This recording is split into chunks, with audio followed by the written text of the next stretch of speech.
အားလုံးပဲမင်္ဂလာပါခင်ဗျာ IT လက်နဲ့ sharing channel မှာပြန်လည်ကြိုဆိုလိုက်ပါတယ်ဒီနေ့ကျွန်တော်မျှဝေပြီးတော့မယ့်အကြောင်းအရာလေးကတော့ Microsoft Word မှာ Matica အလိုလျောက်တက်တဲ့နည်းလမ်းလေးပဲဖြစ်ပါတယ်ကျွန်တော်တို့ရုံးလုပ်ငန်းတွေမှာပဲဖြစ်ဖြစ်ကျောင်း project တွေနဲ့ assignment တွေရေးတဲ့အခါမှာပဲဖြစ်ဖြစ်စာမျက်နှာအများကြီးပါတယ်စာအုပ်စာတမ်းတွေဆိုရင် Matica ကမဖြစ်မနေထည့်ပေးရတတ်ပါတယ်ဒါကြောင့်ဒီနေ့ဒီဗီဒီယိုမှာတော့ Microsoft Word မှာ click တစ်ချက်နှိပ်လိုက်ရုံနဲ့ Matica တွေကိုအလိုလျောက်ထွက်လာအောင်ဘယ်လိုလုပ်ရမလဲဆိုတာကိုကျွန်တော်ကအစအဆုံးရှင်းပြပေးသွားမှာပဲဖြစ်ပါတယ်ဗီဒီယိုလေးမစခင်ကျွန်တော်ရဲ့ channel လေးကို like and subscribe လုပ်ရရင်လည်းလုပ်ထားပေးကြပါဦးနော်ကဲအရင်ဆုံးကျွန်တော်တို့အလိုလျောက် Matica ထုတ်ချင်တယ်ဆိုရင်ကျွန်တော်တို့ Microsoft မှာပေါ့နော်ဒါကတော့ခေါင်းစဉ်ကြီးဒါကတော့ခေါင်းစဉ်ခွဲဆိုပြီးတော့မှအတိပေးဖို့လိုတယ်အဲ့ဒါကို style လို့ခေါ်ပါတယ်ဒီမှာကျွန်တော်တို့ကဘာတွေသုံးလဲဆိုရင်ကျွန်တော်ကခေါင်းစဉ်ကြီးအနေနဲ့သုံးမယ်ဆိုရင် heading 1ကိုသုံးပြီးတော့မှခေါင်းစဉ်တွေသူ့ရဲ့ခွဲအနေနဲ့သုံးမယ်ဆိုရင် heading 2ကိုသုံးပါတယ်နောက်တဲ့ခေါင်းစဉ်ထပ်အခွဲအနေနဲ့သုံးမယ်ဆိုရင်တော့ကျွန်တော်က heading 3ကိုသုံးပါမယ်အဲ့တော့ Microsoft Word မှာကျွန်တော်ကမိတ်ဆွေတို့ကို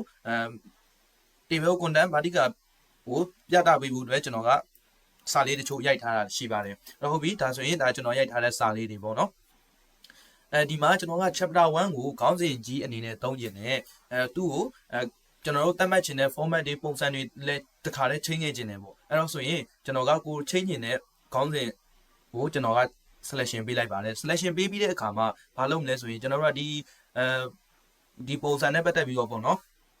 ်ဒီကိုလုံးမဲ့ heading နဲ့ပတ်သက်ပြီးတော့မှကိုပြောင်းနေတာရှိရင်တခါတည်းအရင်ပြောင်းပေးခဲ့ရပါမယ်ဒီမှာဆိုရင်ကျွန်တော်က font size က Times New Roman ကိုသုံးထားတယ်အဲ့တော့ font size ကိုကျွန်တော်ကသူ့ကိုထင်သာမြင်သာရှိအောင်14လောက်ပို့ပြီးတော့မှအကြီးကြီးသုံးပေးလိုက်မယ်သုံးပြီးရင်ကျွန်တော်ကဘိုး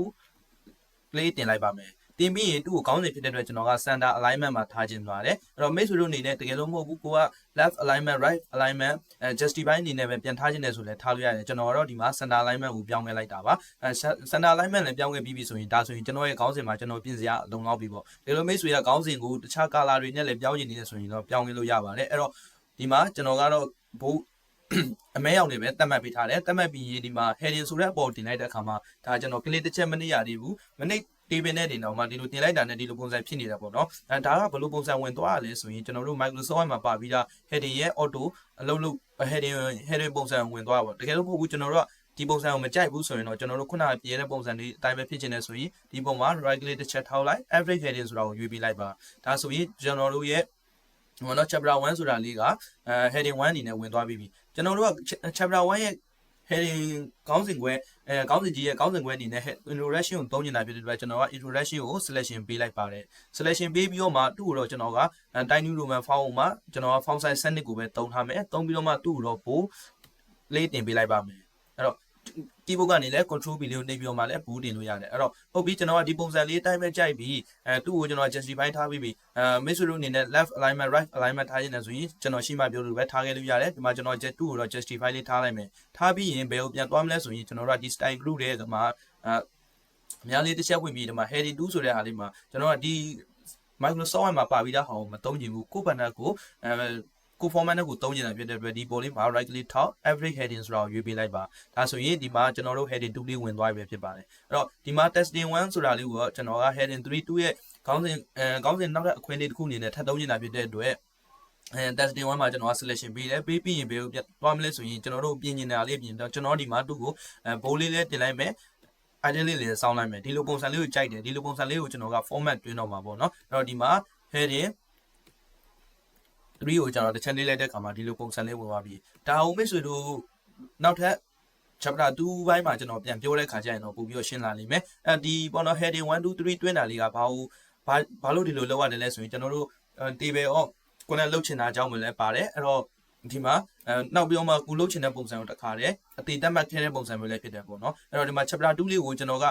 ခုနတုန်းကလိုပဲခေါင်းစဉ်ကြီးကြောင်းမလို့ heading 1လုပ်ဖို့အတွက် font size လေးတွေထပ်ပြီးသွားချိန်နေစရာမလိုတော့ဘူးဒီမှာကျတော့ကျွန်တော်တို့ကအရှိတစ်ခုမှလုပ်ခဲ့ပြီးဖြစ်တဲ့အတွက်ဒီမှာ heading 1ဆိုတဲ့ heading 1လေးကိုကျွန်တော်ကတစ်ချက်ရွေးလိုက်ပေးလိုက်ပြီဆိုတာနဲ့သူ့ရဲ့ကျွန်တော် heading 1ရဲ့ format လေးကဒီ chapter 2ထဲမှာဝင်သွားပြီပေါ့အဲ့တော့ chapter 2ထဲမှာဝင်သွားပြီကျွန်တော်ကအဲ့ဒါပြီးရင်ဒီ content ဆိုတဲ့အလေးကကျွန်တော်ကခေါင်းစဉ်ခွဲတစ်ခုအနေနဲ့ heading 2မှာထားခြင်းနေဆိုရင် heading 2လေးမှာတစ်ချက်သွားနှိပ်ပေးလိုက်ပါအပြင်ဒီ testing 2လေးကိုတော့ခေါင်းစဉ်နောက်ထပ်ခွဲတစ်ခုအနေနဲ့ heading 2လေးမှာရွေးပေးလိုက်ဒါဆိုရင်ဒီလိုပုံစံလေးရလာပြီဒါပေမဲ့ကျွန်တော်တို့ရဲ့ table content ပုံစံမှာဘယ်လိုရှိနေလဲဆိုတာကိုသိနိုင်မှုအတွက်ဆိုရင်ကျွန်တော်တို့ဒီမှာ preview အနေနဲ့ကြည့်လို့ရတယ်အဲ့တော့ဒီမှာကျွန်တော်တို့ view ကိုတွားလိုက်ပါ navigation page ဆိုတာလေးကိုတစ်ချက်ဖွင့်လိုက်တဲ့အခါမှာဒီမှာပေါ့နော်ဘယ်ဘက်စုံစုံလေးမှာကျွန်တော်တို့ chapter 1အောက်မှာ introduction ရှိတယ် introduction အောက်မှာ testing 1ဆိုပြီးတော့မှရှိနေတယ်ပေါ့ဟုတ်ပြီဒါဆိုရင်ဒီဟာကိုကျွန်တော်တို့ကlevel ကို content မာတိကပြုလုပ်တော့မယ်တကယ်လို့မိတ်ဆွေတို့ကနောက်ထပ်မဟုတ်ဘူးကိုက chapter 3တွေ chapter 4တွေ chapter 5တွေဆက်လုပ်ချင်တယ်ဆိုရင်လည်းကျွန်တော်အခုပြောပြပေးခဲ့တဲ့နီလန်လေးတိုင်းတဆင့်ချင်းလုပ်ပေးသွားလို့ရတယ်ပေါ့နော်ဒီမှာကျွန်တော်ကနမူနာပြပေးတာဖြစ်တဲ့အတွက်ကျွန်တော် chapter တွေအများကြီးတော့လုပ်ပြပေးသွားမှာမဟုတ်ဘူးအဲ့တော့ဒီမှာကျွန်တော်ကlevel ကို content ပုံစံမှာမာလာမျိုးမှာ table content တက်တော့မှာပေါ့table content တက်တဲ့ခါမှာကျွန်တော်ကဒီ table content ဆိုတာပေါ့နော်ကျွန်တော်တို့စာအုပ်တအုပ်စာဖိုင်တစ်ဖိုင်ရဲ့အပေါ်ဆုံးမှာရှိနေတာဖြစ်တဲ့အတွက်အပေါ်ဘက်မှာစာရွက်အလွတ်နေရာလေးကိုရအောင်လုပ်မှာဖြစ်ပါတယ်အဲ့တော့ကျွန်တော်ကဒီဘက် navigation page လို့တစ်ချက်ပြန်ပိတ်လိုက်ပါမယ်ပြန်ပိတ်ပြီးတော့မှအပေါ်ဆုံးမှာကျွန်တော်ကစာရွက်အလွတ်တစ်ခုယူချင်တာဖြစ်တဲ့အတွက်ဒီ chapter ရဲ့အရှိဆုံးမှာကာစာလေးပေါ်အောင်လာချပေးလိုက်ပါချပေးပြီးရင်ဘယ်ကိုသွားမလဲဆိုရင်ကျွန်တော်တို့၄ရောက်တက်ထဲကိုသွားလိုက်ပါ၄ရောက်တက်ထဲသွားပြီးရင် break ဆိုတာလေးရှိတယ်အဲ့ဒီမှာnext page ဆိုတာလေးတစ်ချက်ရှိပါတယ်။next page လေးရွေးလိုက်ပြီဆိုတာနဲ့ကျွန်တော်တို့ကအပေါ်ဆုံးမှာစာမျက်နှာအလွတ်လေးတစ်ခုရောက်ရှိလာပြီဖြစ်ပါတယ်။အဲ့တော့စာမျက်နှာအလွတ်လေးတစ်ခုရောက်ရှိလာပြီ။ရောက်ရှိလာတဲ့အခါမှာကျွန်တော်တို့ကရှေ့ဆုံးမှာပဲကျွန်တော်တို့ကာစာလေးပေါ်အောင်ပြန်ပြီးတော့မှပြန်ချပေးလိုက်ပါ။ sorry ကာစာလေးတစ်ခုပေါ်အောင်ပြန်ချပေးပြီးရင်ဘာလို့ရတော့မလဲဆိုရင်ဒီပေါ်မှာကျွန်တော်တို့က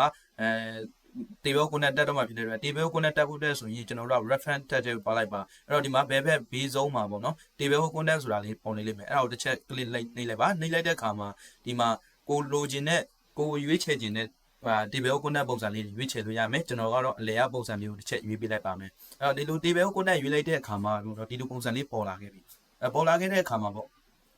့ဒီမှာဆိုရင်ကျွန်တော်တို့ဒီ table content နဲ့ပတ်သက်ပြီး font size မျိုးစားတွေကိုဘက်နဲ့ကိုလာချိန်နေရတယ်လာချိန်ပြီးတော့လာချင်းနေရတယ်ပေါ့နော်အဲ့တော့ဒီမှာခုထူးခြားချက်ရှိတာကကျွန်တော် chapter 1 2တော့ရိုက်လာခဲ့ပြီနောက်တစ် chapter ရိုက်ရင်ဒီထဲမှာလာပြောမှအလူလျောက်ပေါ်ပါမလားဆိုတော့ကိုကျွန်တော်တစ်ချက်စမ်းပြပေးမှဖြစ်ပါတယ်အဲ့တော့ပုံပြီးနောက်တစ် chapter ရိုက်နိုင်မှုအတွက်ကျွန်တော်က chapter 3လို့ season အဲ့တူသွားလိုက်ပါမယ်အဲ့တော့ chapter 3မှာကျွန်တော် Sona ကပြောတဲ့အတိုင်း2ကို selection ပေးတယ်ပုံတက်ထဲသွားတယ်အဲ့တော့ heading 1လို့တစ်ချက်ယူတယ်အဲ့တော့နောက်ထပ် methodology ဆိုတာလေးကိုကျွန်တော်ကဒီမှာ heading 2အနေနဲ့သတ်မှတ်မယ် sorry sorry ပါနော်အဲ့တော့ဒီမှာကျွန်တော်က chapter 2လေးကို heading 2လို့ရွေးမယ် testing 3လို့တော့ကျွန်တော်က heading 3လို့ရွေးလိုက်ပါမယ်အဲဆိုရင်အပေါ်ဆုံးမှာထားခဲ့တဲ့ကျွန်တော်တို့ table content မှာ chapter 3ကအလိုရောက်လာပေါ့ဗျာဟုတ်ပြီဒီမှာမပေါ်သေးဘူးဒီမှာပေါ်အောင်ဘယ်လိုပြန်လုပ်ရမလဲဆိုရင်ကျွန်တော်တို့ဒီမှာပေါ့နော်အပေါ်ဆုံ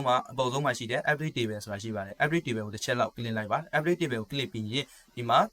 every entire table ဆိုတာရှိပါတယ်အဲ့ဒီမှာကျွန်တော်က okay တစ်ချက်ပေးလိုက်ပြီဆိုတာနဲ့ကျွန်တော်တို့ Sona ကထပ်ပြီးမှထည့်ပေးခဲ့တဲ့ chapter 3လေးရဒီအပေါ်အဆုံးကိုရောက်ရှိခဲ့ပြီပဲဖြစ်ပါတယ်အဲ့တော့ဒီနဲ့ပတ်သက်ပြီးကျွန်တော်တို့က font size မျိုးစားတွေပြောင်းနေတယ်ဆိုရင်ဒီမှာSL330 ရဲ့ selection page ပြီးတော့မှဒီမှာကိုပြောင်းနေတဲ့ font size မျိုးစားတွေ USR တွေလာပြီးတော့မှပြောင်းလိုက်လို့ရတယ်ကျွန်တော်တို့ပုံမှန်စာရိုက်တယ်လို့ပဲပေါ့နော်ဒီမှာ font size တွေ change နေတယ်ဆိုရင်လည်းလာပြီးတော့မှ change လို့ရပါတယ် line spacing တွေ change နေတယ်ဆိုရင်လည်းဒီထဲမှာလာပြီးတော့မှ change လို့ရပါတယ်ဟုတ်ပြီဒါတော့ကျွန်တော်change တဲ့ပုံစံလေးတော့ထပ်ပြီးမလုပ်ပြသေးပါဘူးအဲ့တော့ဒီမှာ table content ဆိုတဲ့နေရာမှာကိုက table content မထားချင်ဘူးကိုတင်တန်းလေးနာမည်ကိုတင်တန်းနာမည်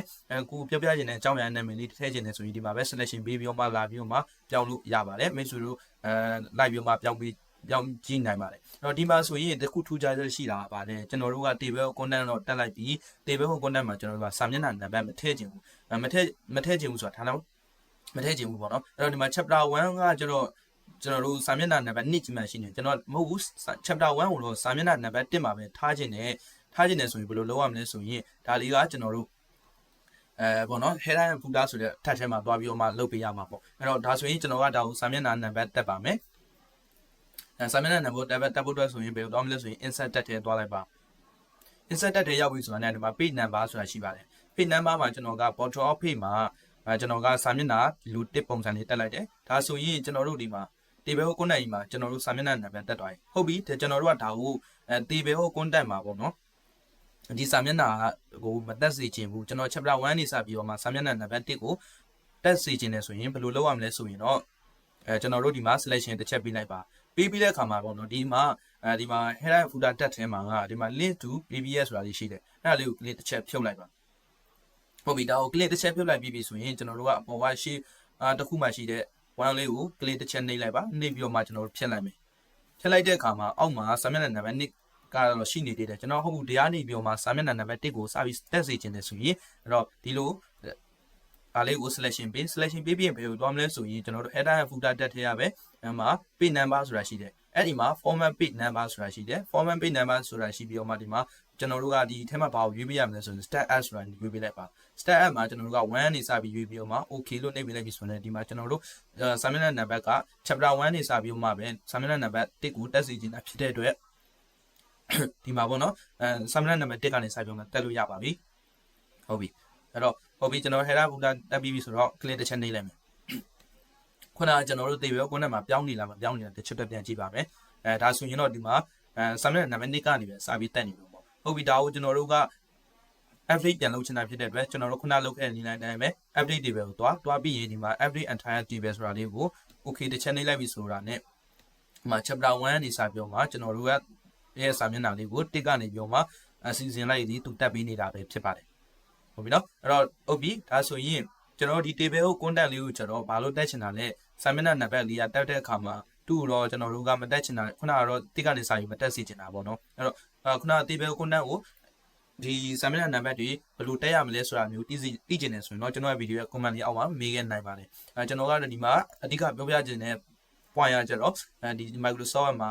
table content ကိုဘယ်လိုတက်ရမလဲဘယ်လိုစာမျက်နှာနံပါတ်တွေကိုဘယ်လိုအစီအစဉ်နဲ့ကြားဖြစ်အောင်လုပ်ရမလဲဆိုတာကိုပဲသိစေချင်တာဖြစ်ပါတယ်ဟုတ်ပြီနော်အဲ့တော့ဒီမှာဒီတကယ်လို့ table content မှာကျွန်တော်တို့ရှိရလေ table content မှာရောမကဏ္ဍအနေနဲ့ဘယ်လိုတက်ရမလဲဆိုတာကိုသိချင်တယ်ဆိုရင်ကျွန်တော်ရဲ့ဗီဒီယို comment အောက်မှာမြင်နိုင်ပါတယ်အခုလိုဒီဗီဒီယိုနဲ့ကြည့်ရှုပေးကြလို့လည်းအားလုံးကျေးဇူးတင်ပါတယ် like လုပ်ကြည့်လို့အဆင်ပြေကြမယ်လို့လည်းထင်ပါတယ်အဆင်မပြေတာသုံးစုံတရားများရှိခဲ့ရင်လည်းကျွန်တော်ဗီဒီယို comment အောက်မှာမြင်ပေးခဲ့နိုင်